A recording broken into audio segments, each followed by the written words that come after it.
I'm Susan. Welcome to Tea and Games.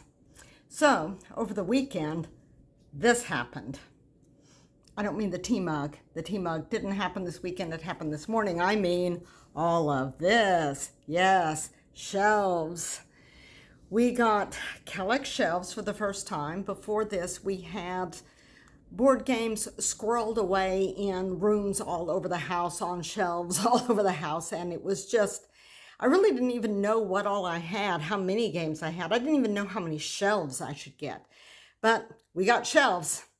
Shelves are together, shelves are loaded. I'm still like messing around with the order in which things are on the shelf, but we'll figure it out. But now I will give you a brief tour of my disorganization.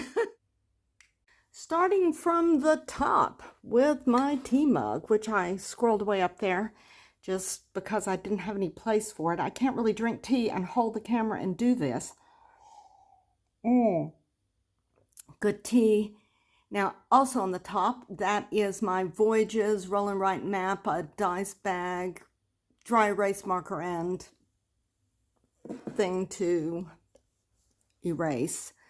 And Ticket to Ride Europe, the 15th anniversary edition, is also on the very top because it is the only game that does not fit into the Kallax shelves. Now, the way I organize these or disorganize these, I put the unplayed games not on a shelf, but more or less in a column. They run down the left side of the Kallax. And no particular order, I don't think, though there could actually be an unconscious order in there. And that's the bottom of the shelf.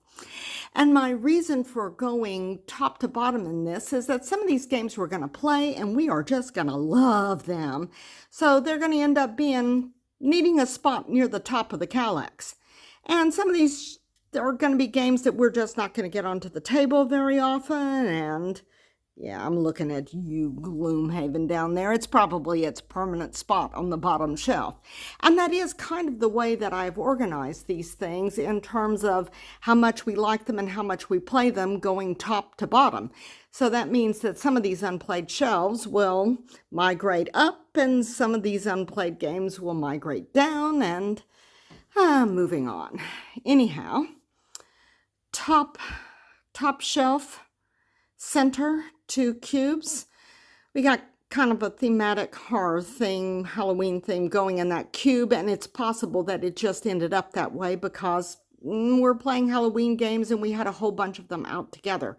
Of course, I am shelving all the Firefly stuff together.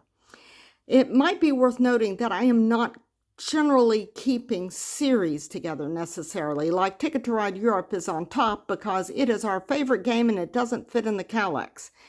But we have 2 other Ticket to Ride games and they are in different spots according to how much we like them and how often we play them. You'll see as we go on. I also have the Tiny Epic games separated for similar reasons. One is on the unplayed game shelf. Yes, Dungeons, Heroes, and Stories, the expansion. And let's see, Galaxies is elsewhere, and Pirates is kind of near the bottom because we just didn't like it as much as we thought we would. Anyway, going on. Love me some Firefly. This is the Firefly Play Mat that you see here. That is distractingly sticking out. I don't know what else to do with it. The Hold Down Verse mat. And going down again, center. Okay, these are games that we really like a lot, but are not on the top shelf for arbitrary reasons. Probably we play and like some of the more genre-themed games a little bit more, although technically The Captain is Dead would be considered a genre-themed game, and there's Morels, which I play all the time. It may get shifted around. We may actually end up with a nature-themed cube. New York Slice is a lot of fun, and Space Explorers is surprisingly good. We recently did the Kickstarter for the expansions for that. Over here, Creature Comforts, it's going to get played a lot this fall and winter, being kind of thematic that way. And if we ever did a nature thing game, Canopy Canopy would definitely be in our nature-themed batch because we just play that to death. I actually had to end up sleeving the cards because the edges were starting to look a little dinged up. We played it that much. We're kind of doing other things right now, but we're probably going to go back to binging Canopy at some point. Forbidden Island, of course, we love because it's one of the few co-ops we can consistently win. Chili Mafia is a new game, set collection card game, which is a lot of fun. We like the artwork on that, and we like the whole chili theme. This box here, this is my Gloom Box. I'm not sure if I can pull this out here so you can see the gloom. Yes, see the gloom. See, gloom. And just this weekend, we picked up a couple more glooms. We got A Night at Hemlock Hall and the Cthulhu Gloom. Photosynthesis over here on the left is one of those games that sat on our unplayed game shelf for a very long time, and we only just recently played it, and I think that's going to get a lot more plays in the future. Okay, now we are down to the next to the bottom shelf center. We got kind of a little thematic thing going here on the left. These are definitely autumn games. Even more so than the Horrified, Ex Libris, and Silver. We've got the Halloween Patchwork, Bosque, which is one of those games that made it off our unplayed game shelf to be played this fall. Indian Summer, Cottage Garden is kind of a spring-summer thing, and Spring Meadow. These three games here, this is an Uwe Rosenberg trilogy of games. For some reason, they only cover 3 seasons rather than 4. I don't really know why. And you'll probably see more of Indian Summer maybe in another video. Okay, over here, Terraforming Mars. I play much more on the app than like in real life. My husband is just not into it. But it's a good game, so it doesn't go on the very bottom. Ticket to Ride, that's the basic American Ticket to Ride. And I don't know, it doesn't really grab me. If it was the only Ticket to Ride I had ever played, at some point, I'll have to do a video explaining my weird relationship with Ticket to Ride, but the original is just not real high on my list. But Ticket to Ride Europe is like one of the greatest games ever. That 15th anniversary edition cannot be beat. Dice Miner is relatively new. Of course, we have Pandemic because, hey, we had a pandemic. I wasn't actually interested in the game before that. And then I thought, oh, wow, terribly thematic since we're in lockdown. And these are the Tiny Epics I like, the Tiny Epic Galaxies. That's probably our favorite of the Tiny Epic series. And now we make it down to the bottom shelf. Yes. Now, this is kind of a weird mixture of games that are good games, games that we like but we just don't play very often for various reasons, games that maybe play better at a different player count. You'll notice Ticket to Ride London down here. My husband got that, and he loves it, but I'm not terribly keen on it, and since I shelved them, it goes on the bottom. Also, Caper Europe was surprisingly...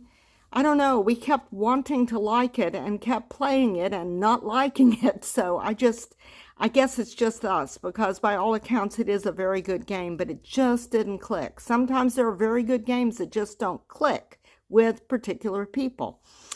Land vs. Sea is a new acquisition, and whenever we play it, we keep looking at each other saying we really should be playing Carcassonne. So there's that. Yeah, and some of these bottom shelf games are actually my husband's purchases, his games, more so than mine. About 13 games out of the 93 games on this shelf are his. The rest were my purchases, although some of his were my purchases for him, like for birthday or Christmas or something. Suro is a good game. It's on the bottom shelf because it's not terribly challenging at 2. Tiny Epic Pirates is probably on the bottom shelf because I don't know, I think it just wasn't what we were expecting, but it's probably going to get more tries and more plays. I think after we get better at it, we might like it more. It's small enough it could be shifted upward. And you're looking at Jungle Cruise and gasping. That was a present that I gave my husband because he really liked the movie, and the game is just beyond silly. So we like silly, so we do pull that out occasionally and play it. It's probably the simplest game on our shelves. And as you can see, we have some pretty simple games on our shelves. The Godzilla Tokyo Clash here, that's one we really wanted to like, but it kind of fell flat with us, and we are wondering if it does better maybe at a higher player count. So it is on the bottom shelf, and if indeed we play it with more people and it turns out to be a great game and it has amazing minis, it may still stay on the bottom shelf because the bottom shelf is also for games we don't play very often. And here we go over to the far right bottom. Games we do not play very often. Star Munchkin. Munchkin is something I play with my niece and nephew. They like it a lot, so I got my own version of Munchkin. I thought Star Munchkin would be appropriate for me. Don't play it very often. Only play it with niece and nephew.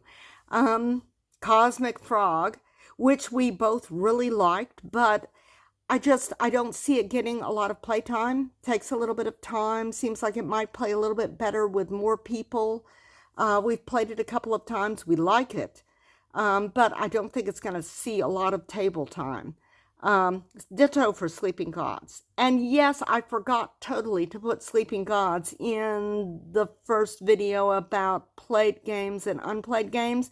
We did get it, and we got it like this year. It jumped right up the queue. We devoted a lot of time to playing through it very, very early this year. And then after we played through it, it was like, we need to play other games. There's lots of other good games to play, and we're not going to come back to this anytime soon, hence bottom shelf. But what that meant is that it just got squirreled away in a back corner in another room, and it didn't even make it onto my list of things that we bought and played. Moonrakers we got this year, and I got a bunch of stuff on the Kickstarter too. We enjoy playing that, and I think that's one that the family is going to enjoy also, that we haven't gotten it over to the extended family yet. It's not great at 2, but you can play it well enough at 2 that I could now teach it to pretty much anybody. There is a digital version, which we just didn't really like that much. We still prefer the real board game version. Coming up the right side of the shelf, Catan. Dum, dum, dum, dum. Yes, Catan is, I guess, the game that got us into modern board gaming. The extended family had Catan. I had read some articles about this modern board game thing and Catan, and it just kept coming up. I kept stumbling across references to Catan online. And so when I found out the family had it and they played it and they liked it, I said, we must play it. I want to know what this Catan thing is. And that started the whole board game thing. And you will also notice over on the right, because it was a convenient place to slot it in, another version of Patchwork. Not Halloween this time. This is the Christmas edition of Patchwork. And it comes with a little polyomino cookie cutter, which I haven't tried out yet. I got this last year, but I got it so late in the year. It's like, I think Christmas was like at our throats by the time I got it. And I didn't do the Christmas cookie thing. I think I'd already baked my Christmas cookies by the time I got it. So we do like seasonal games and reskins of games that are seasonal games. That's kind of a fun thing to do. Now let's see if I can stand up here without dropping the camera. And there we go. Yes, I didn't drop the camera. I just accidentally shut the video off. Oh boy, yeah, I'm a real pro at this. I had the little clicker in my hand and I stood up and I heard a click, and it was not my creaky knees. It was the camera going off. Okay, one shelf up from Catan here is our Carcassonne collection. These 2 boxes here, this actually holds I got the folded space insert, which includes an insert where you can put all of the expansions in the standard box and one expansion box. And so it's actually inserts for 2 boxes and 2 size boxes, and it holds all of the base game and all the expansions. And we have the Carcassonne Big Box. So this is everything in the Carcassonne Big Box plus some of our expansions. And in the very back, you can see, I don't even know what that is. Let me stand up all the way up here. Let me see. Oh, yes. And here's another version of Patchwork. And of course, we have the Panda Game. Everybody loves the Panda Game. Let me show you this version of Patchwork. We do not have the regular version of Patchwork. This is what we play as our regular standard version of Patchwork because chocolate. Yes, chocolate. And back here, yeah, that's Carcassonne the Tower back there, which is handy for distributing pieces and stacks. So we've got that. And I do have some things that are stacked behind things, like over here, I've got some button shy squirreled away behind there. And going up to the upper rightmost corner, I've got Magic the Gathering decks behind this. This wall of relaxing games. How ironic is that? Yeah, this cube, I was just slotting things in, and the color schemes and the kind of feel of the games, I kind of ended up with this one cube of very chill games. We've got Tokaido on the left, and Canvas, then Rome, which you might think Rome is area control, area majority, and it's very tight, and you're playing it at 2-player. How could that possibly be relaxing? But weirdly enough, we find this to be one of our comfort games, one of our go-to games when we just want to sit down, take a breath, and play a game. And I don't know why. I think it's the nice little people that are in it, the little characters, and the little vignettes of their lives or something. And I'm not alone in this. Board Game Garden also recently did a video of their top comforting games, and Rome was on the list. So it's not just us. We have Parks. We have the Nightfall expansion to it, which we have not yet played. And Fairy Trails, which is a very teeny tiny Uwe Rosenberg game. This is very light, very relaxing 2-player game. The cards should have been tiles, and so consequently they feel a little flimsy, but otherwise it's solid.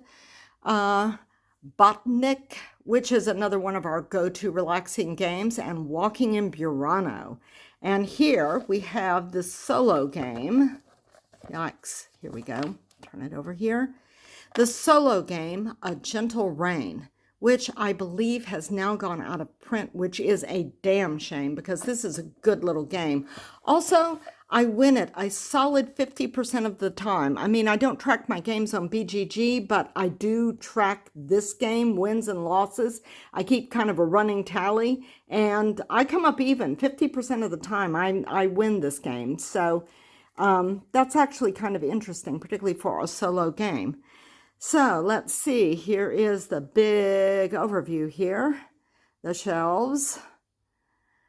Okay, top shelves, second from the top. These Kallax are turned sideways, you may have noticed. Seem to work better for the space. And then the bottom 2 shelves. And the left column is unplayed games, the far left. And some of those will end up being played. But anyhow, we're just really pleased with it. You walk into the room and it's like suddenly the room just looks bright and cheerful. We just kind of looked at this and we looked, ooh, neat, a wall of fun. Anyhow, I hope you have enjoyed this little shorter video of tour of my shelves. We are casual board gamers. We have 93 games. That's not much. I mean, that's like a lazy week of board gaming for some of y'all out there, but this is us. Thanks for watching, and I will see you next time round the table. Bye.